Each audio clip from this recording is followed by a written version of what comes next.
Hello everyone, welcome back to my channel. Thank you so much for all the support on these inside look videos. I hope that you guys are getting some enjoyment out of them. These are brought to you by GKPro, who's providing me with the coverage, and to my Patreons for funding these projects. So thank you guys both so much. Going into the third and final round of the Discraft Great Lakes Open, which is a pro tour, I'm finding myself 5 strokes ahead of Katrina Allen, who's in second place. And then 2 behind her are Heather Young and Ellen Woodbloom. And out here at the toboggan course, there are lots of big scoring separation holes. So in my mind right now, I'm thinking that there is still a battle going on here. So 5 strokes is not sufficient for me mentally. I feel like I need to shoot the hot round again because there are so many holes where we could have a 2-stroke swing. So right away on hole 1, you guys have seen me pull it a little bit too far to the right so far, and it's worked out okay. I've still gotten up and down and not gotten the bogey. It is better than going OB left and automatically carding the bogey, but today I want to make sure to keep this one a little bit flatter so that I don't find myself over towards the bushes on the right.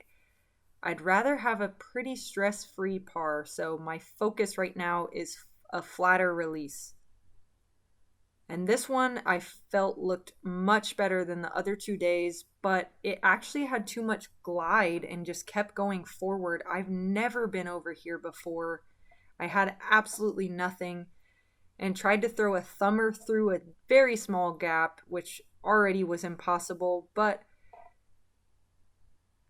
it left me this little look. I knew that I wasn't really going to make it, so I'm okay with the 4 here. Bogey doesn't feel good, especially to start the round, but I held my head high on this one because I knew that my drive was actually pretty good and didn't deserve the bogey. So trying to keep a good level head going into hole 2. This one's 435 feet straight uphill. It's a par 4. And I've gone birdie on this one so far, so I feel good about this hole. I have a good game plan of just throwing my Surge SS nice and flat and smooth to get myself into position to throw the Crystal Fierce on a standstill at a good speed up to the green.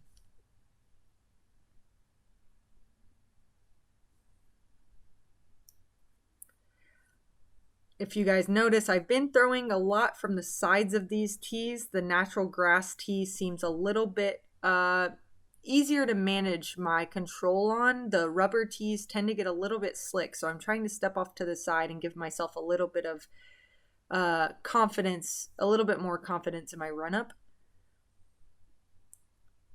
And this has definitely been my best hole of the tournament so far. Drop-in birdies all 3 days. I feel really good about how I played it, and I'm going to take that as a note for 2021 D-Glow. Just like that is how I should play it. Hole 3, however, I have not had good success on so far, so I'm trying to capitalize today on this par 5. It's 915 feet downhill for the first 60% of the shot, and then the last portion of the hole is back uphill.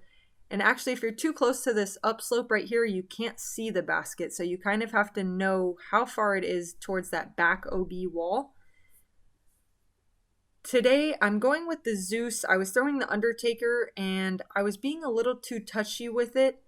I'm not saying that the Undertaker is the wrong disc for this hole, but at this current moment, I don't have the confidence in it. So I choose to change my game plan and go with the Zeus.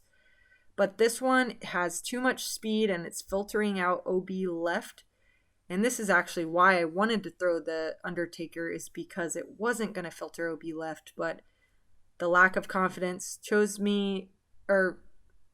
swayed me into choosing a different disc. So from here, it's still a long shot, and I'm throwing my Zeus, and I think that it's parked, but it's actually just barely inside the circle.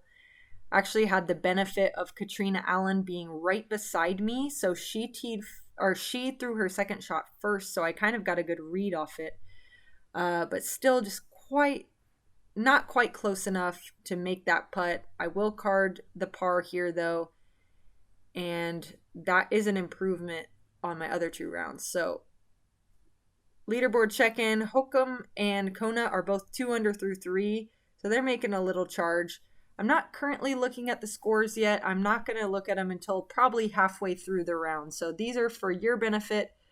But at this time, in my mind, I'm not sure what the scores are. Trying to keep those nerves down and not study what everyone else is doing.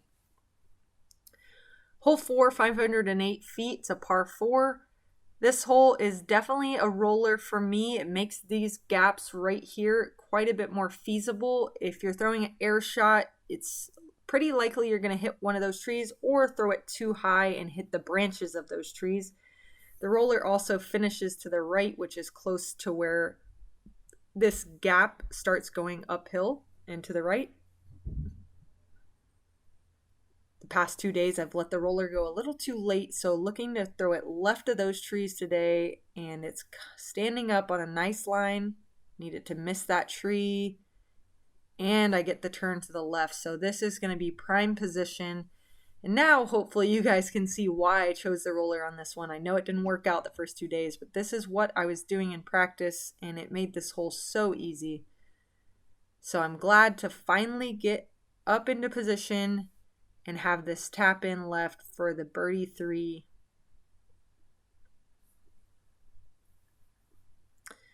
All right, hole 5, 300 feet, par 3.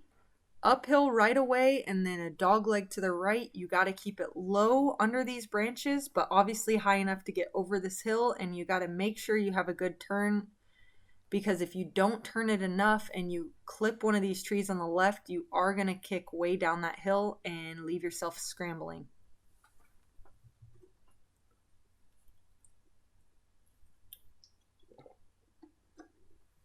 This is my sole. It worked out really well yesterday, so I'm trying to replicate that line.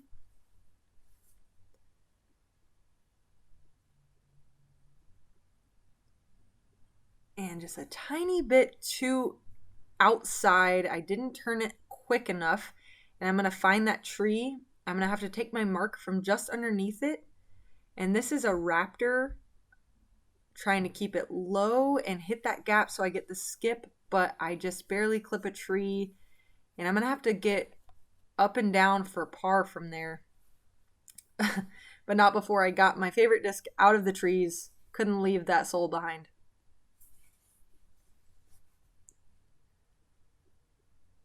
And just a jump putt up to the green. That one was not a makeable distance, so just trying to get myself as close as possible for a stress-free tap in. Since I'm already carding the bogey, I don't want to give myself too far of a putt.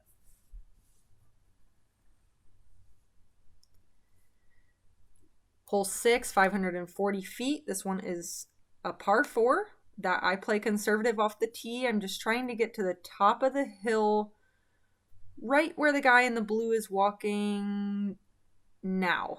I'm trying to lay up to there so that I don't filter off so I don't filter off down this hill, because if you go down that hill, there's not a good chance you're going to get up and down.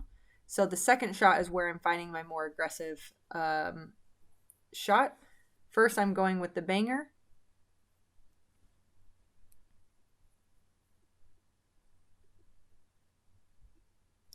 And this is perfect, exactly where I want to be, right how I envisioned it. And now from there, I should just have a pretty routine buzz shot from here. Just need to make sure to keep it flat. And it comes out just a little bit early and on a hyzer. So I still am going to be putting. I'm on the green, but I'm inside circle 2, and it's an elevated putt. So I decide to lay this one up and play it for the par.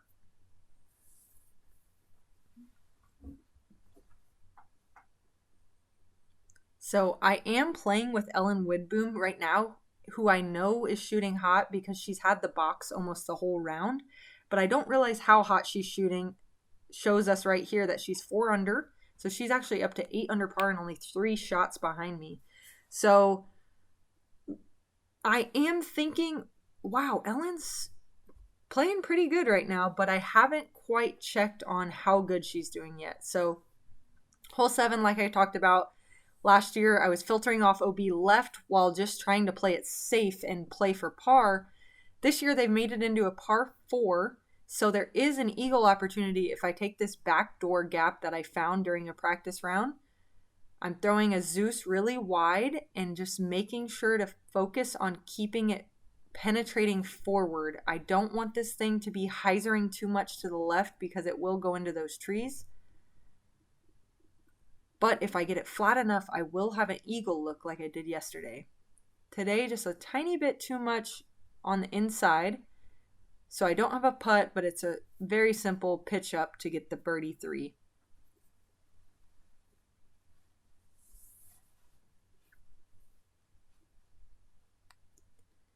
Hole 8, 462 feet. It's a par 3. This one is straight downhill, but the gap is elevated up high and it's almost to the tops of these trees. So you have to throw it up over the trees. If you threw it down, you just would throw it straight into the trunks of these trees. So almost everyone is throwing up and over these trees. So it's really just about knowing the shot, knowing how much hyzer you have to put on it, because there are no visual signs of where to throw your disc. So it's just about repetition here. And yesterday I parked it, so I know what I need to do. It's just a matter of executing. And this one seems like it's coming in a little bit wider than the other one. Oh, wow. And that's how I got there. It seemed like a good shot, but I found myself way over here outside of the gap. I was wondering how that happened. So I don't really have a look for the 2, so I'm just going to jump putt up there and take the easy par. This one did not get birdied very much from the FPO division during the tournament. I believe there was 3 total birdies on this hole, so par feels good there. And kind of same thing on this one, hole 9. It's a 428-foot shot that is uphill. It's a par 3. You got to keep it low under these branches, but obviously high enough to crest this hill. The closest drives I've seen for the women have been about 50 feet, so if you do get a good drive off, you still have to hit a very good putt. So for me, I'm trying to get that 50-footer with my Zeus here. Hyzer flip to flat, nice and low so that I get some speed when it hits the ground still. And this is as good as I could have imagined. I am about 45 feet away, and I do have a look at the birdie.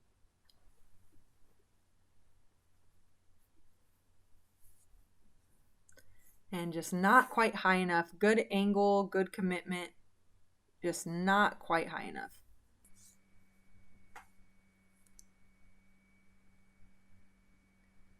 All right, so leaderboard check-in. Ellen Wiboom is 3 under and Sarah Hokom is 4 under. So they're both at 7 under, 5 shots behind me.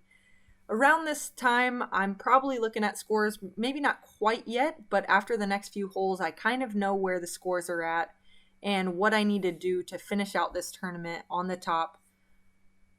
But for right now, hole 10, I just want to try to get myself this look at birdie. I think it's possible, but I haven't succeeded yet. It's 370 feet uphill. It's a par 3 that doglegs up and to the right. I was throwing the Fierce as a layup and playing for 3, but in round 2, I decided to go for this one. So also in round 3 here, I am going to go for it. There is little to no wind today. So I'm throwing my Surge SS on a severe anhyzer, making sure to put it wide enough that it gets around those first trees. And it has a nice turn on it, but it's starting to hyzer out. And I am going to be close to the basket. I'm a little bit outside circle 2. This doesn't seem like a makeable putt to me, so just trying to get it up there for the drop-in 3. And maybe I can get that hole next year.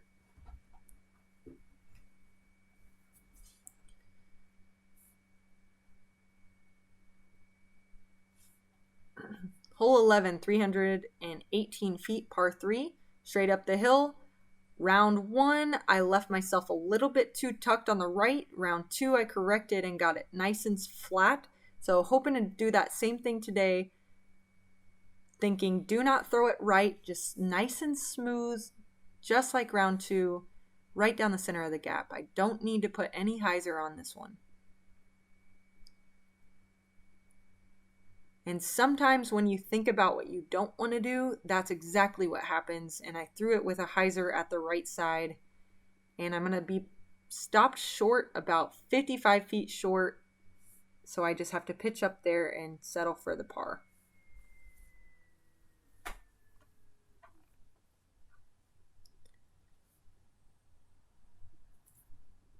All right, hole 12 is 535 feet. Straight downhill for the first little bit, and then it veers straight to the right. So this one I like to break down into 2 shots, throw a putter just straight over this bush to land right about here. So then I can just throw another straight putter shot down this gap and just get the safe birdie 3. This one is a par 4 this year.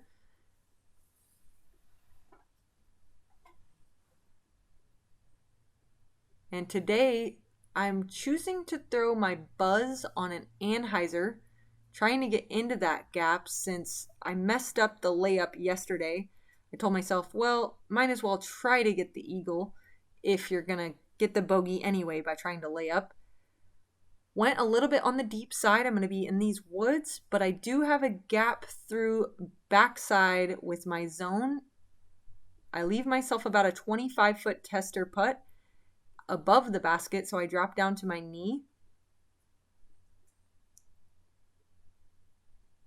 And I was very excited to hit this one. I do have a charging Ellen Woodboom behind me, and I cannot be taking bogeys. Felt really good about this one. And I keep calling it a bogey because it feels like it's a par 3, but this one is a par 4 this year. So I'll actually take the birdie on that one. Sorry, guys.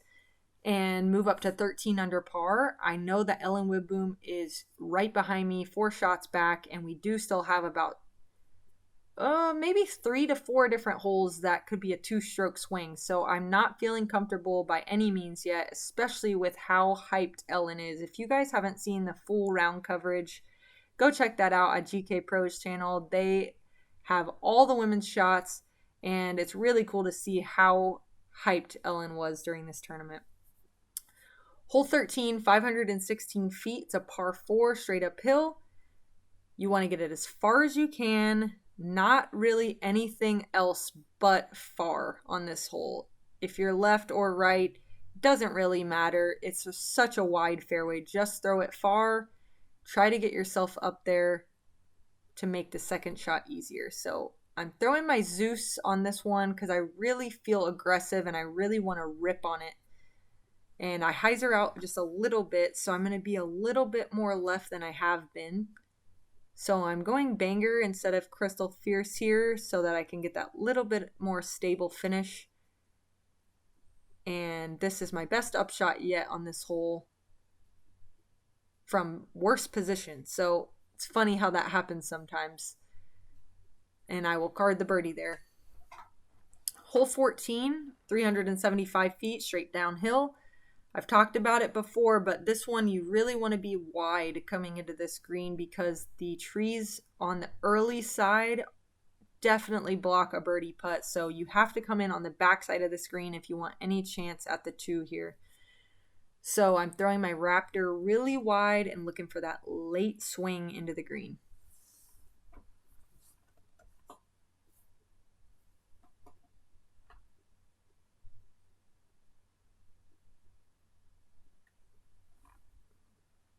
I feel like this is my best one yet.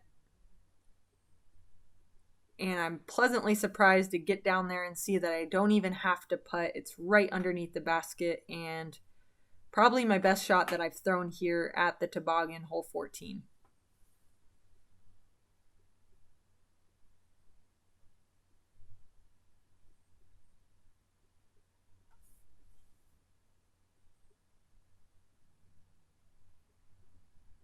All right. Shout out to Discraft for the sweet commercials we filmed this year at the Memorial. We also have a bunch of in the bags up on the Discraft channel and our tour series disc breakdown. So go check those out. Hole 15, 400 feet, par 3. Like I said, I think this is my favorite hole. It's really cool how you have to really judge your nose angle correctly with that downhill right off the bat. If you throw it with too much hyzer, it's going to follow that hillside and fall to the left. So I'm throwing my Surge SS here, that neutral distance driver, and I just pull it a little bit too wide. I'm going to find the right side of the fairway, but it does kind of punch out, and so this is where I end up. The birdie is out of play, but I have a relatively simple par look after that 120-foot approach.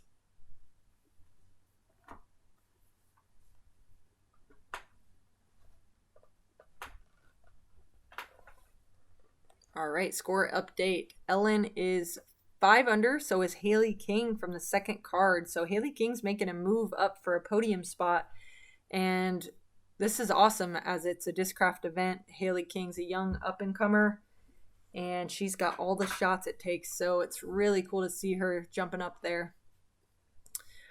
Hole 16 is 354 feet. It's a par 3. This one is straight ahead, but the downhill off the tee does affect your disc's flight, and just mentally as well. This tight gap right here makes you kind of try other angles when really all I'm thinking about is try to keep it flat.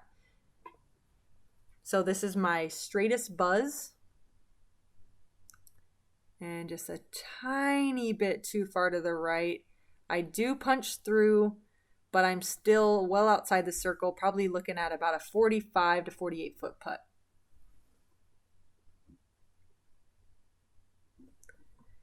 And that one, I didn't commit, honestly. I just threw it towards the basket, but I didn't throw it at the basket.